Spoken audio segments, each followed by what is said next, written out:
एक ऐसी लड़की की कहानी जिसे सुनकर दिल आहें भरता है। माजी की ये एक कहानी है, माजी की ये एक कहानी है जिसमें दर्द से भरी लड़की की ज़बानी है, जिसमें दर्द से भरी लड़की की ज़बानी है, जो डरा करती थी अंधेरों से, जो डरा करती थी अंधेरों से, आज उन्हीं अंधेरों की आदी है, आज उन्हीं अंधेरों की आदी है।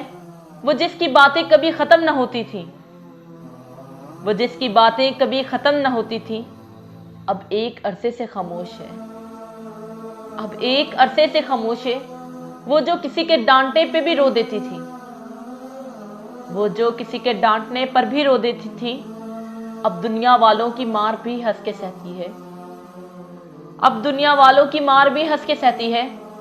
वो जिसकी आंखें हर छोटी बात पर नम होती थी, वो जिसकी आंखें हर छोटी बात पर नम होती थी, अब बड़ी से बड़ी बात भी हंस के सह जाती है, अब बड़ी से बड़ी बात भी हंस के सह जाती है। माजी की ये एक कहानी है, माजी की ये एक कहानी है जिसमें दर्द से भरी एक लड़की की ज़बानी है।